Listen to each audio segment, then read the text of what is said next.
All right, buckle up. We begin this morning with a Fox News alert from President Donald Trump vowing to fight back after being removed from the GOP primary ballot in Colorado.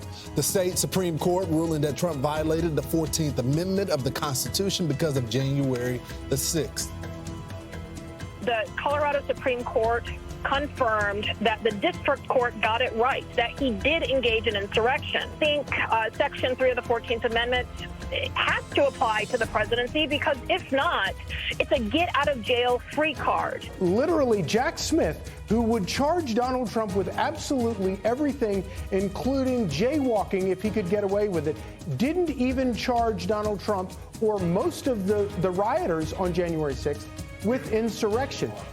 Presidential candidate and former Governor Ron DeSantis and current Florida Governor Ron DeSantis calling it an abuse of power, and the U.S. Supreme Court should reverse the decision. And the White House hopeful Vivek Ramaswamy taking things a step further. Listen to this, saying, "I pledge to withdraw from the Colorado GOP primary ballot until Trump is also allowed to be on the ballot." The former president spoke yesterday in Iowa. They want to silence me because I will never let them silence you. And in the end, they're not after me, they're after you. I just happen to be standing in their way. Well, the Trump campaign team wants to have the matter settled by the U.S. Supreme Court before a January 5th deadline, if he wants to be on the ballot in Colorado. Let's bring in Andrew Cherkasky, a former federal prosecutor and criminal defense attorney. Andrew, good morning to you. Good morning. What a wild turn of events. Yeah, no kidding. Now, this only pertains to one state, and it only pertains to their primary election. But with the Supreme Court deciding it, this is going to apply to all the states. Well, there are dozens of other states that are evaluating this same issue. So I think that the decision in the state of Colorado is something that the Supreme Court has to weigh in on, because at the end of the day, this is a question of a political nature. Who is going to be the next president of the United States? Is that a question for the people of this great country, or is that a question for state courts that has yet to be done ever in the history of this country? Yeah, so Andrew, in the opinion, if you read it, they use phrases, and they use January 6th, the report, as a basis for this as well. They cite things like fight like hell, go to the Capitol, go by different rules, and that Trump supporters, and this is their quoting the president, said they listened to him like no one else. So the president legal team fought against that as a pretext. The court said that they disagreed. But then you go to the dissent, and I think this is the big question here. The dissent said this: how is the results of this fair? How can we expect Coloradans to embrace this outcome as fair? Below, how does this protect the interests of Coloradans in voting for the candidate of their choosing? So how do you answer that question? How is this fair to the people of Colorado? And is this really due process? Well, it's not fair, and there's about a half a dozen reasons why. The opinion from the state of Colorado was over 200 pages long, and so it's easy to grab a headline from that. But as we get deep into the legal issues, one of the legal issues is that the state court that actually reached the ruling that an insurrection occurred used the January 6th congressional findings, and that's something that would typically be considered hearsay in a court of law. And so at the end of the day, what we're looking at is a state court judge making a determination that there was an act of insurrection, relying upon the highly partisan January 6th Commission to make that finding in a 5-day trial that effectively will change the shape of the entire American presidency. So this case is really based on two questions, and one of them is, did Trump commit this insurrection? And the other is, does Section 3 of Article 14, or the 14th Amendment, rather, can that be applied to the presidency? Can you tell us what Section 3 of the 14th Amendment is? First of all, that's going to come up a lot, so I'm sure a lot of people want to know about that. And also, do you think that the former president incited an insurrection?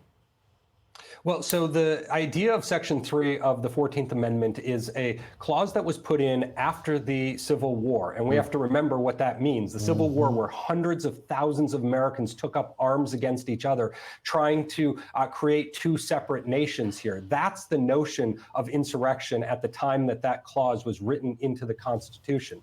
And then to ask the question of whether an insurrection took place here. Well, in a nightmare scenario where a president who's leaving office attempted to create an insurrection. I mean, that's the idea of raising armies. That's the idea of blood in the streets, where there is a real Civil War type event that takes place. The idea of January 6th, where there was an angry mob of folks who had a moment of speech where they started to scream and yell at politicians at the state or at the national capitol. While that is something that is a terrible event to have taken place, to call that an insurrection, commiserate with what we're talking about with the Civil War, is something that I simply do not see. And I don't see there having been a due process type system having taken place to give Donald Trump the right and opportunity to fight that allegation. Could you tell me how this looks? So you have 13 separate states they had 9. They got these 9 of these states got their court case dismissed,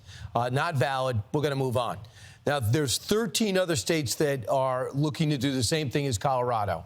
They're looking to have their case heard and see what the state court says. So is there a scenario where Trump just won't be on certain ballots and would be on other ballots? Or is the Supreme Court going to rule one time on Colorado, and is that going to ripple down to all these others? Well, there are some awfully smart folks on the Supreme Court, and I think that they are very well aware of the mess that has been created here. And I think that they are going to be very quick to answer the mail on how to deal with this. Now, this could be something that the Supreme Court could issue a ruling in almost a summary fashion, because the Supreme Court has a whole host of different issues that they have to address with Donald Trump before the upcoming election. This being one of them, recent case about the interference with government actions going on now. That's not directly dealing with Donald Trump, but it has an effect on the January 6th case. Donald Trump's immunity claims that Jack Smith wants the Supreme Court to hear in short order. And there's also other issues that likely will be heard by the Supreme Court. So how they slice and dice this has yet to be seen, but they will likely speak loudly. But can I just get clarification on that? So if they rule Colorado is wrong, is there a reason for the other cases to go forward? Because it's the same case.